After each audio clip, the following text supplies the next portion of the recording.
lined up 29 drivers ready to go. Ty Gibbs leads them to the green. Green flag is in the air, and we are racing at Talladega. Like I said, Phil, I was surprised Ty Gibbs took the top. Maybe they kind of worked out a little bit of a deal, you know, he and Brett Holmes to kind of just get down the line and get single file. So you see that happen every now and then, and it seems to have worked out to their favor. Those are the two cars that worked together best at Daytona in February, so I think that probably was some collusion there to try to do that. Smoke from the 25. Gracie Trotter looks like she got doored a little bit there. You see the donut right at the 2. We talked about them being 3 wide. That's her on the outside, leading the group on the outside. Something flew off the right side of that car. Yeah, to me that was you know, the 11 Richard Garvey and the 63 of Dave Maynard. It looked like the 63 was going down a side draft a little bit and just caught him in the right rear, and Gracie, unfortunately, is just that's a bystander right there that just got caught up in someone else's mess. And we have a new leader, Corey Heim in the 20. We've actually had a couple of lead changes. Let's take a look back at what happened.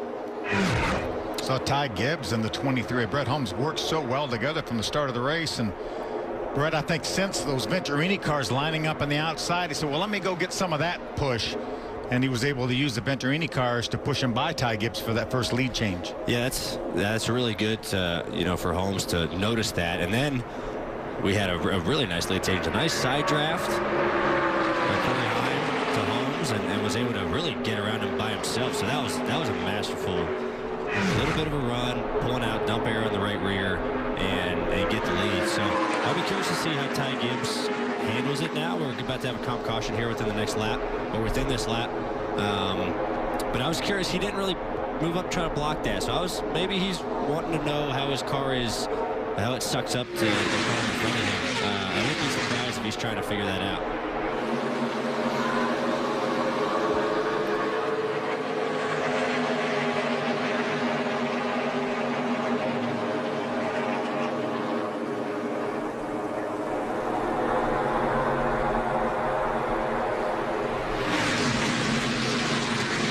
Those Venturini cars look really fast right now.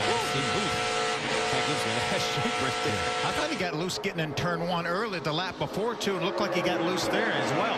And that tri-oval, you know, everyone thinks it's pretty hairy going through there. Your car gets really light, especially if you look really close on the bottom lane. There's a big seam at the top of it, and if you straddle that seam, your car really gets out of balance. As you see Drew Dollar take the lead right here from the top, and those guys are really fast right now. I like to look at those Venturini cars. And we have lap traffic, guys.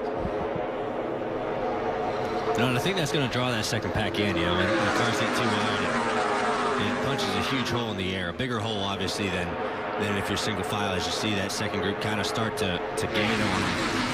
That's all it takes. You know, we run into it on the Cup side of green flag stops. Usually, you get spread out, but then you get to another group that you have to run too wide with, and it brings a third group all the way back into you. So it can be frustrating, but they did a good job of navigating the traffic and really being disciplined on that. Michael Harper is about 10-15 seconds ahead of the leader, so if she can maintain that position, she will get the free pass. As we see Ty Gibbs doing some serious side drafting on Drew Dollar. Yeah, that was hard. You know, Ty Gibbs and the 23 must have really got hooked up there, because it shoved the 23 way out in front. So I think you've seen that happen a couple times as Drew Dollar comes back.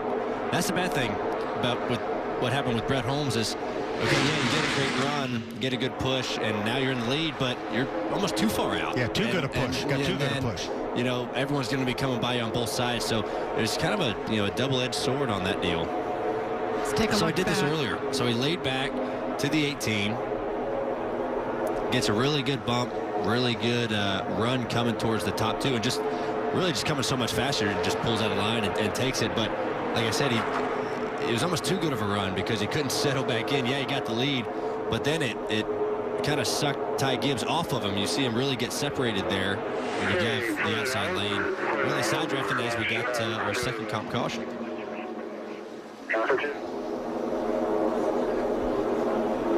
Drew Dollar on the outside. Green flag is in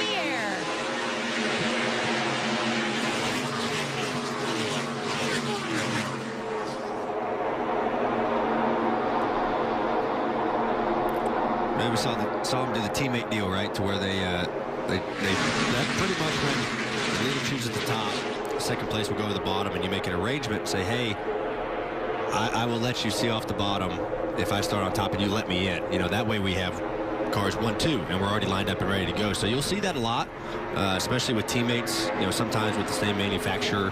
It's just a small group of guys. They've been over every single Saturday, every evening that they can get out of their family lives and their work lives to come over and help has been spent rebuilding that car. It's so impressive to see where they're running here today. One person on the payroll with that team. Such an impressive story. A bunch of friends, racers. He can't be passive. When you have a car that good, you've got to go for it. Jamie, watch the 20 here. All of a sudden, he pulls into the middle of the racetrack, maybe to try to keep Brett Holmes from going by, but it opened up the bottom and the outside. Both Ty Gibbs in the 18 and Brett Holmes in the 23 went by. Ahead, but he's got some work to do. Looked like Ty got into the left rear quarter panel of Drew Dollar. Drew may have opened up the bottom just enough to allow Ty to get there. Looked like they made contact. Now they're 3 wide. It's getting racy. You wouldn't think there's 26 laps to go in this event. I'd like to see what happened there off of 2. He might have left the bottom open a little bit, Drew Dollar did, and Ty jumped all over it and stuck his nose out in there. He got the 15 out of shape. I don't know about you guys, but Ty Gibbs is about the most aggressive driver on the racetrack that I've seen in a while. He's aggressive, but he's not doing any moves that are, you know, bad moves. You know, he's just doing a good job with side drafting, getting runs. You know, so he's not out of control. He's being aggressive in all the right ways, which it's got him the lead. Really caught a good break there. That the lane behind him opened up a little bit, and that allowed Brett Holmes to jump down in there. Maybe half a dozen races. Ooh, as they go around Benny Chastain, the lap car. Brett Holmes went to the bottom. Oh, Drew Dollar in the middle. Contact. How did they save that? really, Nick Sanchez did a great job. It's always an adventure when you try to go around the lap car. Greg Van Alst leading that outside line right now, battling Brett Holmes for the second spot. Derek Lancaster, the 48-year-old out of Christiansburg, Virginia. That looked like he moved up the race. Oh. Wreck at the front, 35. Greg Van Alst goes sideways. Ty Gibbs also involved. That's Ty Gibbs inside of the racetrack with a lot of damage.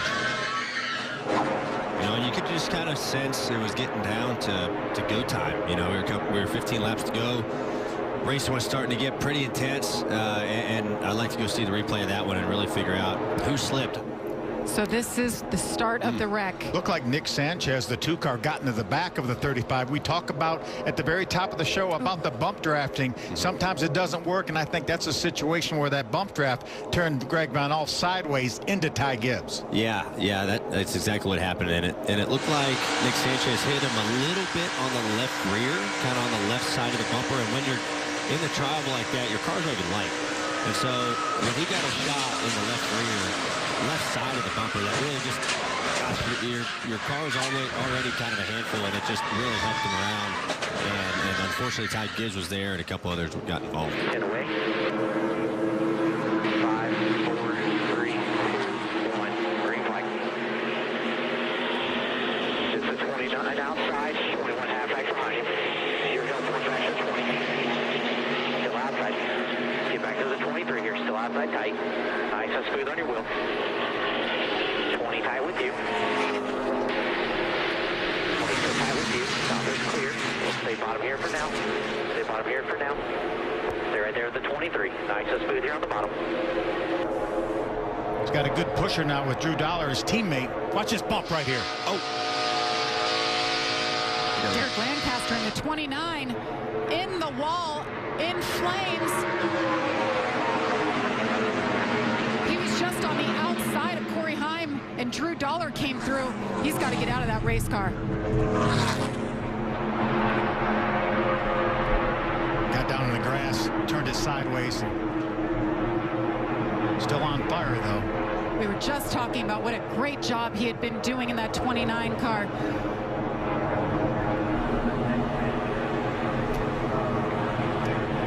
I think he got it out. That's a good sign. Yeah, it looks like he's laying on the ground. The AMR safety guy's right there with him. AMR does a good job of, you know, of getting to an accident right away. You know, it's been really good for them to join NASCAR a handful of years ago. That's going to be massive. flag in the air. That means 1 lap to go. The next flag will end this race. Oh, you see the 15 of Drew Dollar jump down behind his teammate. That's really what they needed. They needed to have a gap.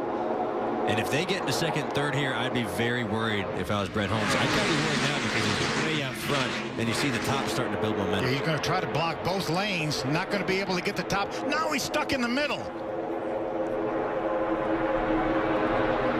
Now Nick Sanchez to the point. Corey Heim to the outside, the Daytona winner. Drew Dollar's going to jump up there with his teammate. Venturini cars on the outside. Nick Sanchez needs a little bit of help. He's got Dave Mader behind him on the inside. Ooh, trouble. That's behind the pack, though. We should stay green. It's not over yet. Sanchez has a big run. The start-finish line's way down here. Oh, his partner bailed on him. No help. 63 and Mader, and it's over. What a great How run did he by do Dave it? Mader. Corey Heim wins it at Talladega. That's 2 for 2 on Super Speedway races. Hi, I'm Kyle Petty. Thanks for watching. Make sure to hit subscribe for the latest NASCAR news and highlights. And don't miss NASCAR American Motor Mouse every Monday and Wednesday at 6 p.m. on Peacock. Go to peacocktv.com or download the app from the App Store or Google Play.